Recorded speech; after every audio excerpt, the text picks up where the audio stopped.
हर ख्वाब है लापता, भूल बैठा रास्ता, रेत पर रह गई दौड़ती। दो घूंट जिंदगी, दो घूंट जिंदगी, दो घूंट जिंदगी,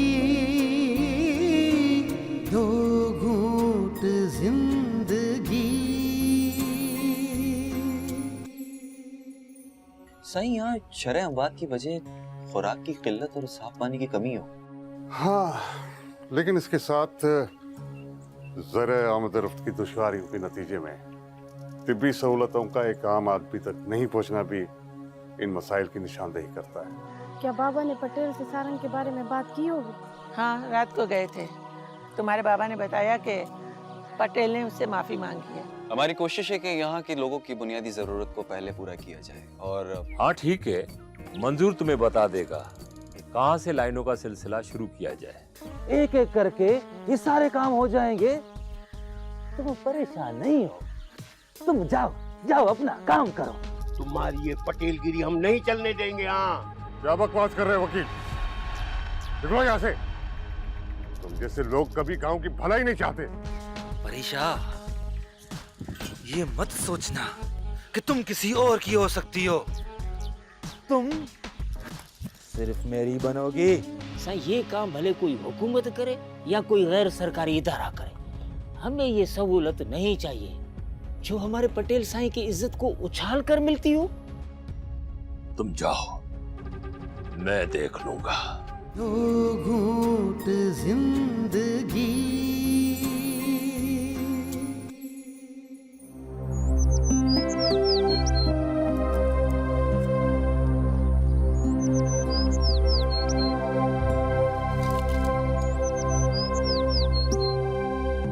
यार सारंग, जब तू ऐसे उदास होता है ना, इस मल्हार का दिल अजीब सा खौफ खाता है। हुआ क्या है? कुछ बताएगा तो मैं कुछ कर पाऊंगा ना। कुछ नहीं यार, बस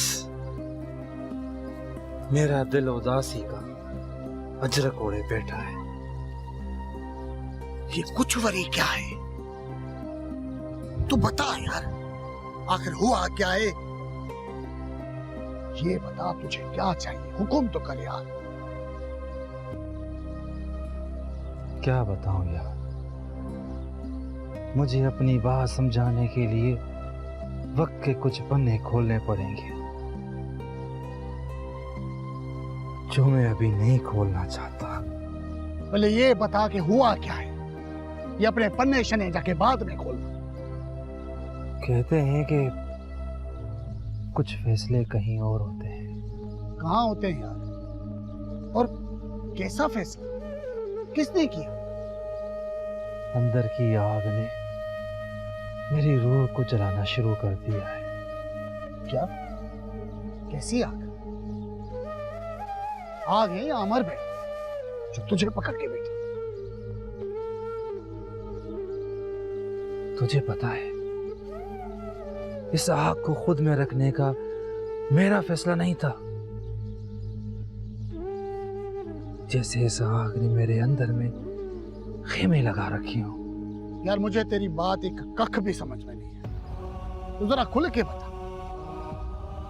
सेरा की हरनी पगडंडी पे और उस आग में तड़पने का मजा ही अलग है। यार ये तो पक्का बावला हो गया है। इसको शहर ले जाकर किसी अच्छे डॉक्टर को दिखाना पड़ेगा। मल्हार, तुझे पता है, जब मैंने उसको सुबह देखा तो ऐसा लगा कि कायनात साकित हो गई है।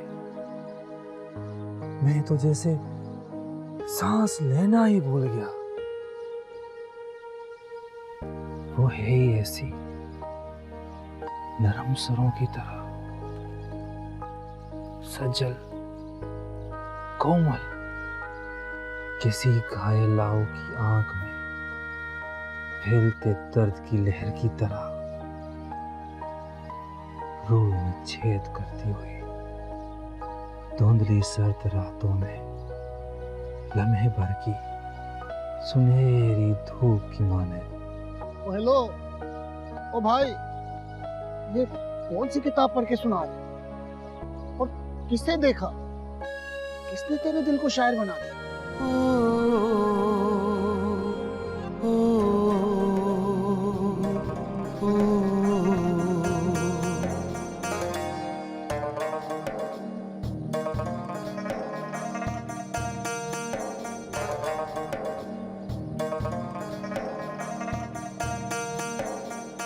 अरीशा।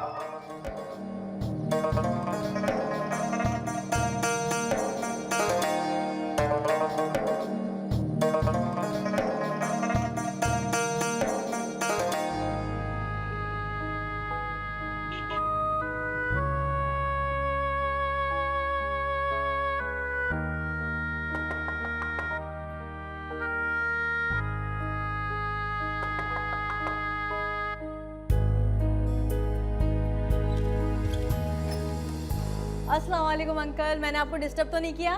कैसे हैं आप? मैं तो ठीक हूँ बेटा, तुम आओ आओ प्लीज। आज मैं ऑफिस नहीं गई थी तो सोचा आपको तंग करने के लिए आ जाऊं। बेटा मैं चाय बना चुका था, तुम चाय पियोगी या तुम्हारे लिए जूस लेकर आऊं? चाय भी आप बनाएंगे तो मैं किस लिए आई हूँ? आप आराम से बैठिए, मैं चाय बनाती हूँ बहुत मजे की। नहीं बेटा, मुझे तो चाय बनाने की आदत है और मैं चाय बना चुका हूँ और इत्तेफाक से एक कप ज्यादा बन चुका है। शायद तुम आ रही थी इसलिए। बेटा तुम बैठो, मैं चाय लेकर आता हूँ। ठीक है अंकल, बैठो।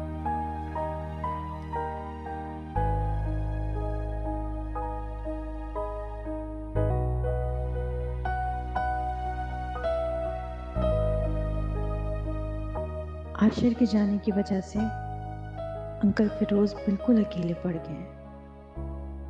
उनके लहजे से काफी मायूसी और अकेलापन महसूस हो रहा है।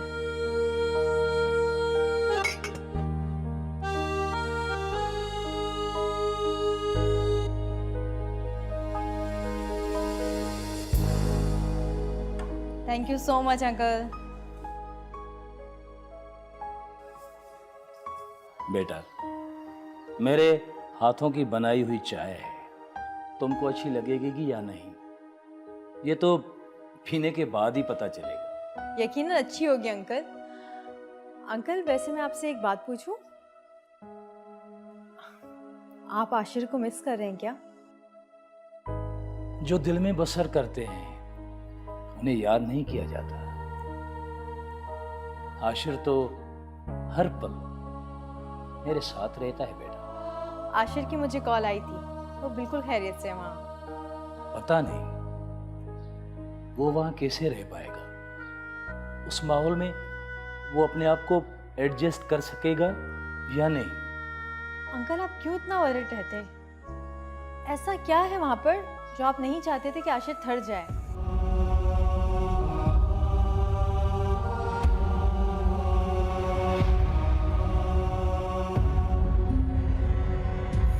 जहां भूख, प्यास और अफलास गर्म हवाओं की थपोड़े की तरह वहां रहती है, वहां शहर का नाजुक लड़का कैसे रह पाएगा? बेटा मुझे हर पल खौफ रहता है कि वहां उसको कोई तकलीफ न पहुंचा दे। नहीं अंकल, आप दिल छोटा ना करें। आजकल की जनरेशन के बच्चे नाजुक जरूर हैं, मगर उनमें हौसला बहुत है हर चीज बर्दाश्त करने का। बस बेटा, बाप हूं ना, परेशानी तो रहेगी ना। अच्छा अंकल, अब नो मायूसी। आप ये बताइए कि आप क्या खाएंगे शाम को? मैं कुछ अच्छा सा बना देती हूँ। अरे बेटा, मुझे किसी चीज की कोई जरूरत नहीं है, बस तुम आ गई हो तो मेरी तन्हाई अब खत्म हो जाएगी। वैसे चाय बहुत अच्छी थी, मैं रख कर आती हूँ, फिर अशर के बारे में बातें करते हैं।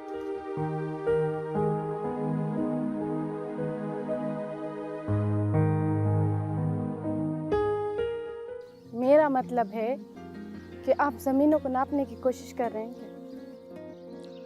मैं जमीन नापने नहीं बल्कि सदियां नापने निकला हूँ। पता नहीं क्या हाल किया होगा तुम लोगों ने उनका। कुछ तो बताओ। सुनो, ऐसे मत जाओ, मुझे बता के जाओ मेरे अम्मा पापा का हाल। मैं कुछ भी कर लूं, लेकिन आपको मेरे अंदर अच्छा ही नजर नहीं आएगी। बस बहुत हो चुका। अब तुम यहां नहीं रहोगे, तुम जागीर में रहोगे। दो घूंट जिंदगी, दो घूंट जिंदगी।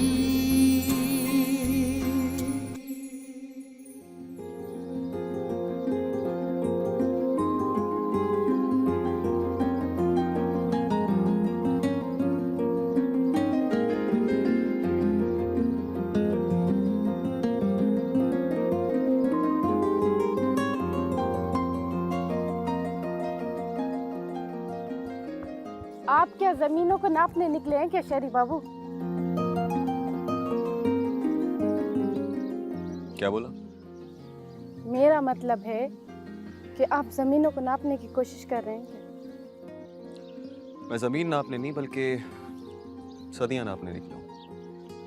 तुम मंजूर साहब की बेटी हो ना? आपको कैसे पता?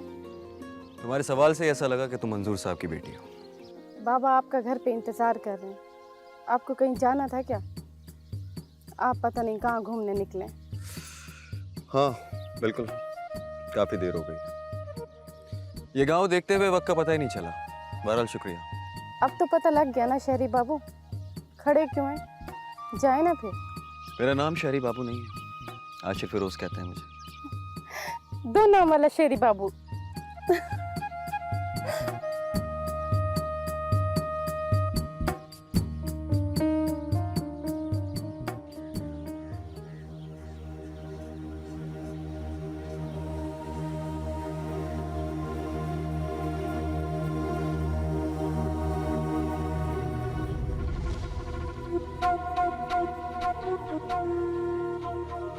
ये कैसी जिंदगी की खैरात दी है तुम लोगों ने मुझे। मार क्यों नहीं देते? मार दो मुझे भी, मुझे यहाँ से निकालो। मुझे इस जिंदगी की कैद से आजाद क्यों नहीं करते? पटेल मुझे मार क्यों नहीं देता? मैं यहाँ पल पल मर रही हूँ, मुझे एक बार ही क्यों नहीं मार देते?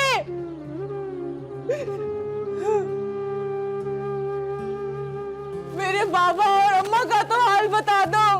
पता नहीं क्या हाल किया होगा तुम लोगों ने उनका। कुछ तो बताओ। सुनो, ऐसे मत जाओ, मुझे बता के जाओ मेरे अम्मा पापा का हाल। सुनो, तुम लोगों ने मेरे प्रकाश को भी मार दिया। इतना जुल्म कैसे कर लेते हो तुम? मेरे प्रकाश का क्या दोष था?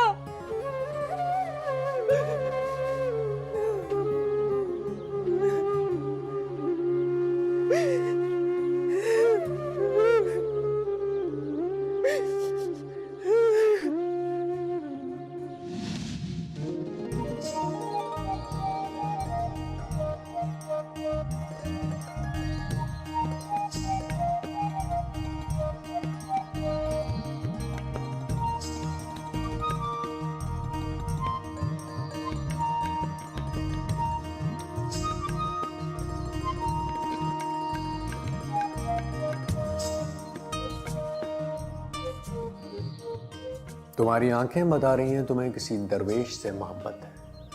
इनमें काजल लगाया करो, तुम्हारा दरवेश तुमसे दूर नहीं जाएगा। ये तो मुझे आज पता चला है कि मेरा दिलबर दरवेश भी है।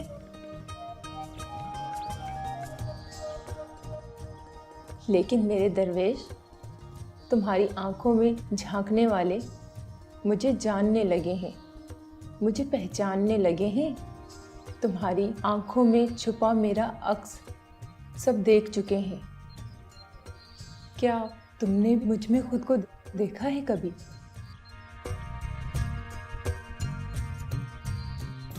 तुम इतनी मोहब्बत कैसे कर सकती हो सुशी? तुम तो वक्त की रकाब में पांव रखकर चलने वाली सोच की मालिक हो। तुमने खुद पर ये रंग कैसे चढ़ा लिया? जरूरी तो नहीं कि सब कुछ कह दिया जाए। कुछ एहसास सिर्फ महसूस किए जाते हैं। प्रकाश, मैंने आज़ाने इश्क अपने अंदर सुनी है और सालों से उसकी इबादतें पढ़ रही हूँ। तुम जानते हो, जब कोई अंदर में उगता है तो जिंदगी का असल हुस्न समझ में आता है। लेकिन सुष्मी, समाज की नज़र से देखोगी तो मैं तुम्हारे काबिल नहीं हूँ।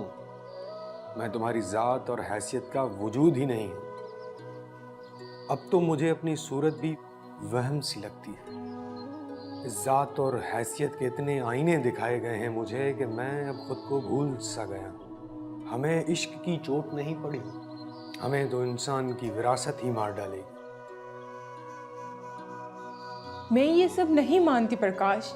मुझे बस अब ये जानना है कि हम इस जात पात, हैसियत और मकाम की इस बंद गलियों में क्यों और कैसे फंसे हैं।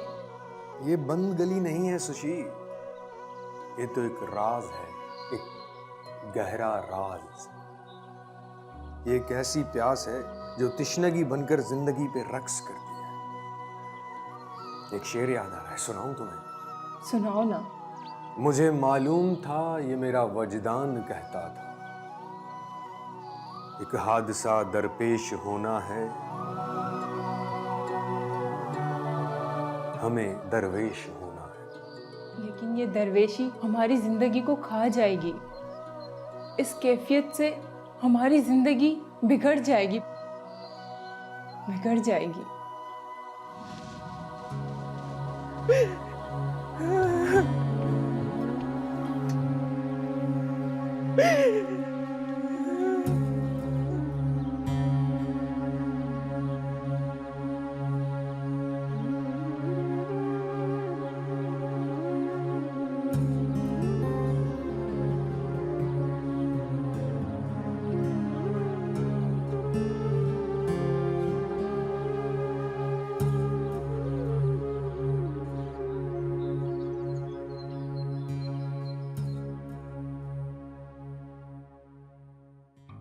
कम से कम अपने मान मर्तबे और हैसियत को देखो। तुम पटेल के बेटे हो और पटेल का बेटा बनकर दिखाओ। मंजूर हुसैन हमारा नौकर नहीं, हमारे खानदान का वफादार जान देने वाला फर्द है। वो हमारे खानदान का हिस्सा है। तो बाबा साईं, मैंने कब कहा कि मैनेजर मंजूर हमारे खानदान का हिस्सा नहीं है? बिल्कुल है, और ये इज्जत मैंने कभी भी उससे नहीं छीनी। फिर तो तुम्हें शर्म और हया होनी चाहिए थी जब तुम मंजूर हुसैन की बेटी के साथ गलत बर्ताव कर रहे थे। ये उसने मुझे रो रो कर बताया है और अपनी वफादारी का सिला पूछा है मुझसे। मैंने कोई गलत बर्ताव नहीं किया उसकी बेटी के साथ। क्या मंजूर झूठ बोल रहा है? मुझे क्या पता कि वो सच बोल रहा है या क्यों झूठ बोल रहा है। मैंने कोई गलत हरकत नहीं की। सारंग कह रहा है ना कि इसने ऐसा कुछ नहीं किया, फिर क्यों इसके पीछे पड़ गए हो? सकीना, तुम्हारी ममता एक दिन इसे लेके डूबेगी। मुझे तुम ये बताओ, वो पटेल के बेटे के ऊपर कोई तोहमत रख सकता है? लोग वक्त के साथ बदल भी जाते हैं और हम हैं कि भरोसे के धागे को पकड़े खड़े रहते हैं। तुम अपने बेटे की गलतियां नहीं छुपा सकती सकीना। बाबा, आपको अपने बेटे पे यकीन क्यों नहीं है? मुझे तो कभी कभी ऐसा लगता है कि मैं आपका बेटा ही नहीं हूं। आप मेरे साथ ऐसा रवैया क्यों रखते हैं? तुमने अपने रवैयों और गलतियों को देखा है सारिन? कहां से लगता है तुम पटेल के बेटे हो? तुम में कोई एक भी खूबी है खानदान के भरम को संभालने की और उसकी हैसियत को समझने की? बाबा, आपने तो तय कर रखा है कि मेरे अंदर सिर्फ खामियां और बुराइयां हैं, तो आपको मेरे अंदर अच्छाइयां कहां से नजर आएंगी? झूठा निडरपन तो इसका देखो, और तुम कहती हो मैं इसके पीछे पड़ गया हूं? इसमें अपनी गलती मानने की हिम्मत है? बाबा, जब तक आपके जहन से यह सोच नहीं निकलेगी कि मैं बेकार हूं, नाकारा हूं, तब तक आपको यही दिखेगा। मैं कुछ भी कर लूं, लेकिन आपको मेरे अंदर अच्छाई नजर नहीं आएगी। बस, बहुत हो चुका। अब तुम यहां नहीं रहोगे, तुम जागीर में रहोगे। ये मेरा आखिरी फैसला है।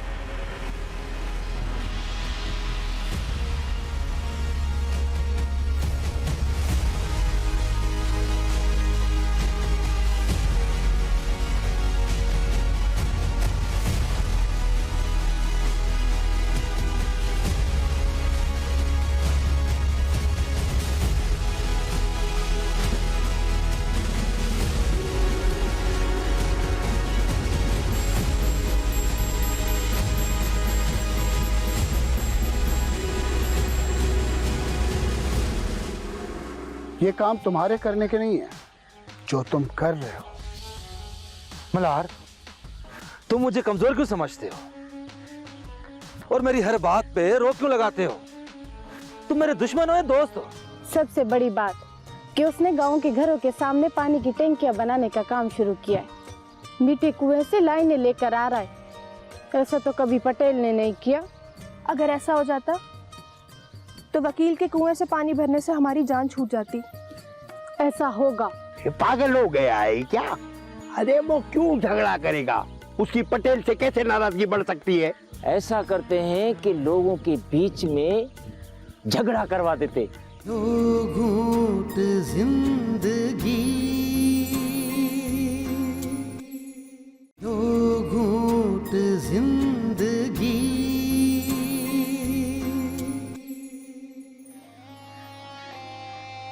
मैनेजर मंजूर को समझाने का वक्त आ गया है। इस वक्त तक मैं इसलिए चुप था क्योंकि वो परीक्षा का बाप है, लेकिन उसने सारी हदें पार कर दी है। उसने सारंग से दुश्मनी की है, मेरे और बाबा के बीच में दरार डाल दी है। उसको तो ऐसा सबक सिखाऊंगा कि सारी जिंदगी भर याद रखेगा। यार सारंग, तुम हमेशा अंधे घोड़े पर क्यों सवार होते हो? अपने मयार और अपनी सोच को ऊंचा करो। तुम पटेल के बेटे हो, तुम्हारा भरम है। ये काम तुम्हारे करने के नहीं है जो तुम कर रहे हो। मल्हार, तुम मुझे कमजोर क्यों समझते हो और मेरी हर बात पे रोक क्यों लगाते हो? तुम मेरे दुश्मन हो या दोस्त हो? मैं तुम्हारा दोस्त हूं, इसीलिए तो तुम्हें समझा रहा हूं। मैं तुम्हें कमजोर नहीं कर रहा, बल्कि तुम्हें तुम्हारी हैसियत याद दिला रहा हूं। तुम परीक्षा से प्यार करते हो ना, पर वो तुम्हें पूछती तक नहीं। सच बताओ, ऐसा है कि नहीं? हाँ, ऐसा है, लेकिन वो एक दिन मेरी ही होगी। कोई कुछ भी कर ले। देख यार सारंग, मोहब्बत तो मोहब्बत से जीता जाता है, ना कि ताकत से। अगर तुमने मैनेजर मंजूर के खिलाफ कुछ भी किया जो परिचय तुमसे पहले ही दूर भागती थी, वो तुमसे हमेशा के लिए दूर हो जाएगी। तो मैं उसे छीन लूंगा। यार तुम्हारी समझदारी में छेद है क्या? क्या मकसद? आजकल गांव में शहर का एक लड़का आया हुआ है जो गांव में बहुत सारे काम कर रहा है और गांव के लोग उसकी वाह वाह कर रहे हैं। जो काम तुम्हें करने चाहिए ना, वो कर रहा है। और वो मैनेजर मंजूर, वो भी पूरा दिन उसके साथ होता है। ये तुम्हारे लिए बिल्कुल भी अच्छा नहीं है। यहाँ के लोगों का दिल जीतो। तुम अपना इनकलाब अपने पास रखो। अगर तुमने मंजूर को कोई भी नुकसान पहुंचाया, एक तो साईं पटेल तुमसे नाराज हो जाएंगे, दूसरा परीक्षा तुमसे और दूर हो जाएगी, नफरत करने लगेगी तुमसे। जाने तू अपने प्यार से हाथ धो बैठेगा। और तीसरा ये, गांव के लोग ये समझेंगे मंजूर से तुम इसलिए नाराज हो कि वो गांव के लिए भलाई का काम कर रहा है और लोगों को उसके साथ हमदर्दी हो जाएगी। तो तुम्हारे साथ लोगों का वही रवैया होगा जो साईं पटेल के साथ होता है। हाँ, सही कह रहे, ये तो मैंने सोचा ही नहीं। इसीलिए कहता हूँ कि कभी कभी हम जैसों की भी मान लिया करो। अब मुझे बताओ, मुझे क्या करना चाहिए? करो वो जो तुम चाहते हो, लेकिन तुम खुल के सामने मत आओ। दूसरा, जो भी करो वक्त और मौका देख के करो। जल्दबाजी से तुम्हें खुद को नुकसान हो।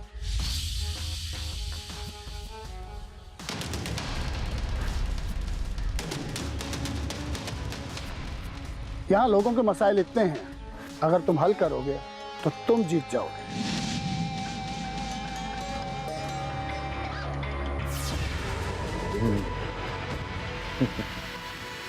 ठीक है, मैं इस पे सोचूंगा, मगर याद रखना, मैं अपनी इज्जत और अना को ज्यादा अहमियत देता हूं।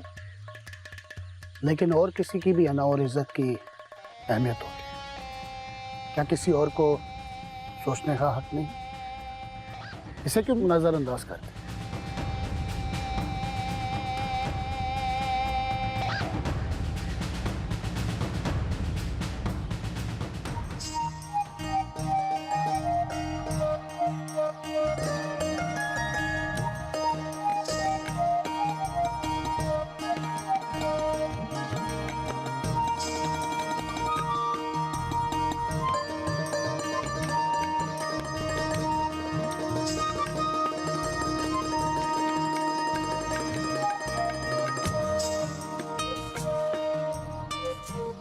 अब कुएं से पानी भरने से जान छूट जाएगी।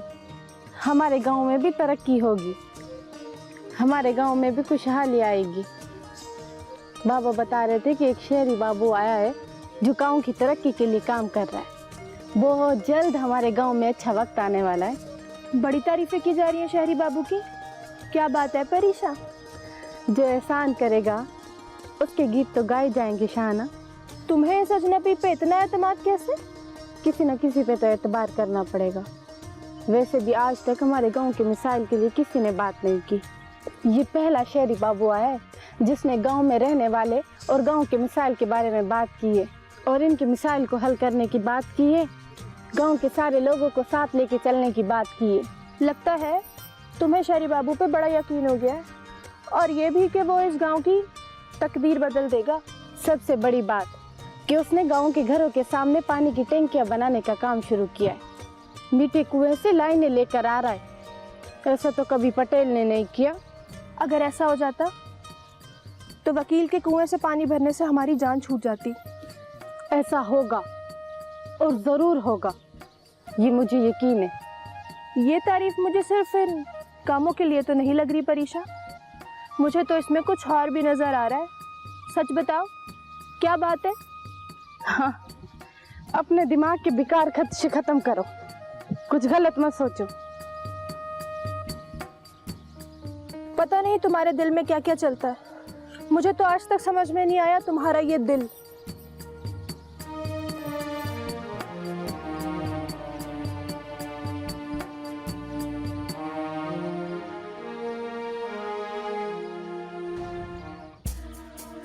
यार वजीर, पटेल मंजूर की सारी बातें सुनने के बाद भी फिर भी उस पर एतबार करेगा तो यार अपना तो बिस्तर यहाँ से गोल करना पड़ेगा, फिर अपनी यहाँ दाल निकलेगी। हाँ, पटेल अब मंजूर पे एतमाद नहीं करता, ये मुझे यकीन है। ये तुम कैसे कह सकते हो? जब मैंने पटेल को मंजूर और शहरी बाबू के बारे में बता रहा था ना, तो पटेल के चेहरे पे गुस्सा साफ नजर आ रहा था, लेकिन उसने अपने गुस्से को रोका हुआ था। उसका रद्द-ए-अमल मुझे जल्द आता दिख रहा है। यार, ये पटेल के गुस्से को कैसे बढ़ाया जा सकता है, उसे अपने फायदे में कैसे लिया जाए, इस पर सोचो। तुम तो वजीर हो, सोचना तुम्हारा काम है। यार वकील, अब शहरी बाबू का हम गांव में झगड़ा करवा दे तो ये पागल हो गया है क्या? अरे वो क्यों झगड़ा करेगा? उसकी पटेल से कैसे नाराजगी बढ़ सकती है? ऐसा करते हैं कि लोगों के बीच में झगड़ा करवा देते। इससे ये होगा कि शहरी बाबू पे भी हाथ साफ हो जाएगा और हमारी जान भी छूट जाएगी और वो डर के भाग जाएगा। नहीं, ये हिकमत अमली भी काम नहीं आएगी। यार वजीर, कुछ और सोचना पड़ेगा यार। अच्छा, तुम क्या चाहते हो? क्या किया जाए? ऐसा कि मंजूर और पटेल के बीच में इख्तलाफ हो, झगड़ा हो जाए इनका। यार वकील, हाँ, मुझे एक ख्याल और आ रहा है। अगर ऐसा करें तो बताओ। बताता हूँ ना, बताता हूँ। ठहरो ठहरो।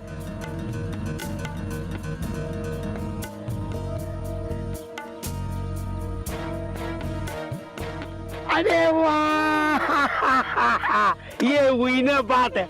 अब तुमने अकल की बात की मेरे साथ रहकर। ये हुई ना बात। आजा आजा। मैं ये शादी नहीं करूंगा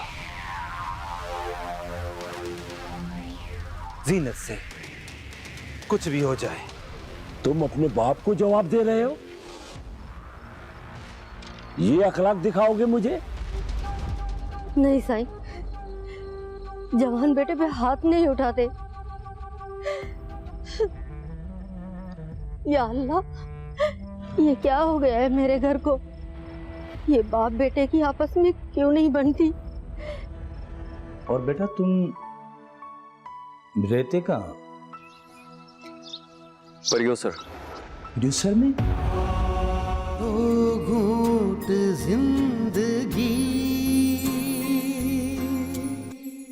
दो घूंट जिंदगी।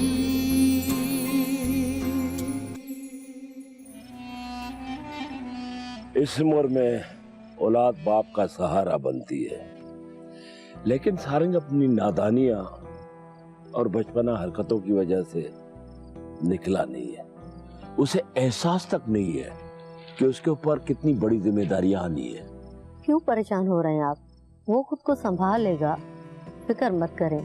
आजकल के बच्चे होते ही ऐसे हैं, लेकिन वो कभी माँ बाप से दूर नहीं जाते, ये यकीन रखें आप।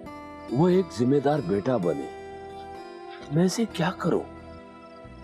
रोज सारंग के खिलाफ आने वाली शिकायतें मेरे लिए बेइज्जती से कम नहीं है। लोगों का क्या है, उन्हें तो बस मौका चाहिए। खैर, दफा करें उनको। सुनो, सारंग की शादी करवा लेते हैं। जब उसके ऊपर जिम्मेदारी पड़ेगी, वो खुद ब खुद सुधर जाएगा।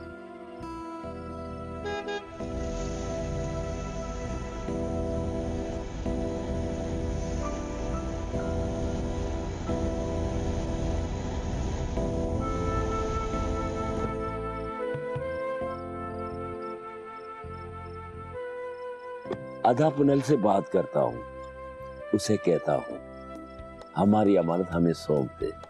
आपने तो मेरे दिल की बात कह दी। मैं खुद भी यही चाहती हूँ कि सारंग और जीनत की शादी हो जाए। ये सब मंजूर की शिकायत की वजह से हो रहा है। मैं ऐसा हरगिज उन्हें नहीं दूंगा। अब सिर्फ मेरी चलेगी, मंजूर की नहीं। ये बात पापा को भी समझ लेनी चाहिए। कितने सालों के बाद इस घर में खुशी आएगी। बेशक। कितनी खुशी होगी ना। मैं ये शादी नहीं करूंगा जीनत से, कुछ भी हो जाए। तुम अपने बाप को जवाब दे रहे हो? ये अखलाक दिखाओगे मुझे? जीनत हमारी बहू बनेगी, ये याद रखो। आपने जवाब देने पे मुझे मजबूर किया है बाबा साईं, और क्यों ना दूं? ये मेरी जिंदगी का सवाल है। मैं खानदान में किसी से भी शादी नहीं करूंगा, किसी से भी नहीं। सारंग, अपने बाबा के साथ ऐसे बात की जाती है? क्या बुराई है जीनत में? इतनी खुश शक्ल है, सलीके वाली है और ऊपर से सब्र और शुक्र करने वाली है। घर संभाल के बैठेगी। वैसे भी उसे बचपन में तुम्हारे साथ बांध लिया गया था। वो हमारा नंग है, हमारी इज्जत है। मैं ये शादी नहीं करूंगा अम्मा। मुझसे पूछ कर थोड़ी ना बांधा गया था उसे। मैंने कब कहा था कि मैं जीनत से शादी करूंगा? सारे तुम्हारा दिमाग तो सही है। ये क्या कह रहे हो बेटा? ऐसा नहीं कहते। वो बचपन से तुम्हें अपना सब कुछ समझ कर बैठी है। मैंने जो कहना था वो मैं कह चुका हूँ। आगे आपकी मर्जी है। मेरी बात अपने दिमाग में बिठा दो। शादी तो तुम्हारी जीनत से ही होगी। बाकी अपनी खाम ख्याली निकाल लो। तो मेरी भी बात सुन लें बाबा साईं। मैं ये शादी हरगिज नहीं करूंगा। मैं यहाँ से चला गया ना तो वापस हरगिज नहीं आऊंगा।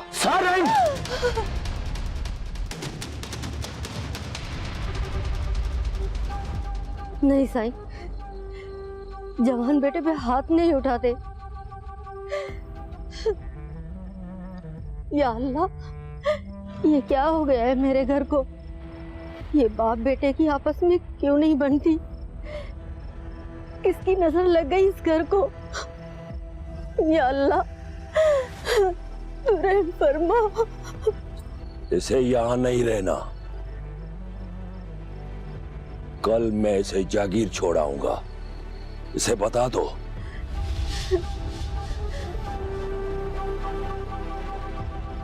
नहीं सारंग, सारंग, सारंग, सारंग, सारंग बेटा रुक जाओ। सारंग, सारंग मेरी बात सुनो। क्या हो गया तुम्हें सारंग? तुम पहले ऐसे नहीं थे। तुम बाप को क्यों परेशान करके रखा है? अब तुम बड़े हो गए हो बेटा। अम्मा, मेरी गलती नहीं है। ये आप उनसे पूछें कि वो ये क्यों तय करके बैठे हुए हैं कि मैं बुरा हूं, किसी काम का नहीं हूं। वो अपने सारे फैसले मुझ पर थोपना चाहते हैं। अम्मा, जिंदगी मुझे गुजारनी है तो फैसला भी मेरा होना चाहिए। तुम इतने बड़े नहीं हो कि ये फैसले भी तुम करो। ये बड़ों के फैसले हैं, बड़े ही करेंगे। बेटा, ये हमारी रवायात है। मुझे मेरा फैसला करने का पूरा हक है अम्मा, और ये मेरा हक आपकी रिवायतों से बहुत बड़ा है। ये आप लोग क्यों नहीं समझते हैं? मुझे ये बताओ, तुम आखिर जीनत से शादी करना क्यों नहीं चाहते? बस, मैंने खानदान में शादी नहीं करनी है। मैंने कह दिया अम्मा। कोई तो वजह होगी ना। और आज तुमने ये क्यों कहा? तुम तो जानते थे कि बचपन से ही जीनत पे तुम्हारे नाम का दुपट्टा डला हुआ है। मैं कुछ नहीं जानता अम्मा, मैं अपनी बात कह चुका हूँ। तुम्हारी जिंदगी में कोई और है क्या? है या नहीं, इस बात को आप छोड़ें। अब बाबा से बात करें कि मुझे जीनत से शादी नहीं करनी, ये मेरा फैसला है। कल तुम और तुम्हारे बाबा जागीर जा रहे हैं ना, तो तुम्हारे बाबा चाहते हैं कि वहाँ जाकर तुम काम देखो। कल तुम उसके साथ चले जाना, और मैं पूरी कोशिश करूँगी जब तुम्हारे बाबा वापस आएंगे तो मैं तुम्हारे बारे में उससे बात करूँगी, और जो तुम कहोगे ना वही होगा। ठीक है ना? ठीक है अम्मा।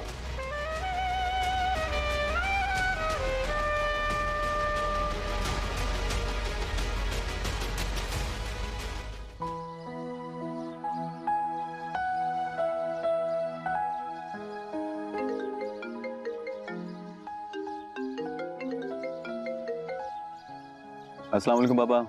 आशिर, कैसे हो बेटा? यार वाकई तू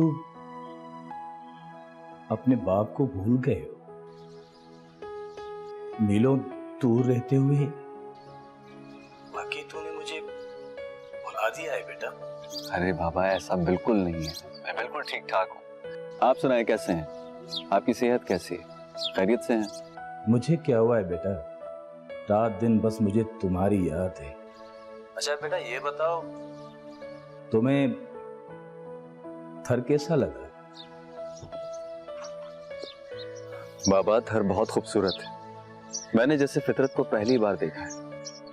बाबा, आप खामखा परेशान हैं। यहाँ के लोग बहुत मोहब्बत देने वाले हैं। मेहमान नवाज हैं, केयरिंग। सच कहूं बाबा तो यहाँ के लोग अपने दिल में बसा लेते, बड़ा मान देते। और बेटा तुम रहते कहाँ? प्रोड्यूसर। प्रोड्यूसर में?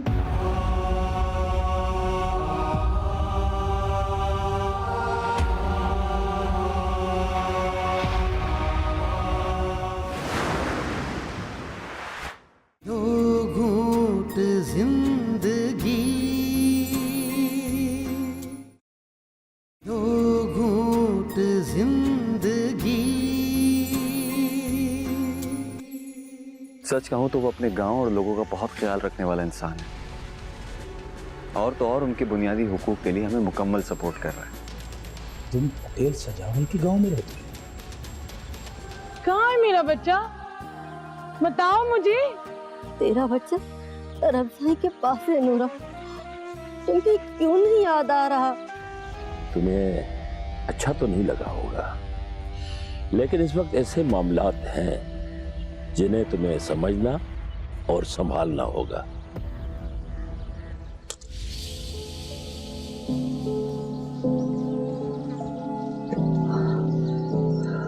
सारे गांव की बच्चियां साथ होती हैं, अक्सर पानी की वजह से जाना पड़ता है। वो बच्ची बड़ी है मंजूर, इस उम्र की लड़कियों को संभालना पड़ता है। आप चाहते हैं तो मैं आपकी बात करा देता हूं। नहीं, आप मेरी बात क्यों नहीं समझते? वो एरिया ठीक नहीं है। मैं कहता हूँ ज़बान को लगा रख दो, गंदगी तुम्हारे ज़हनों में मेरी बच्ची में गोरा। बस इस मर्तबा हमें बचा ले।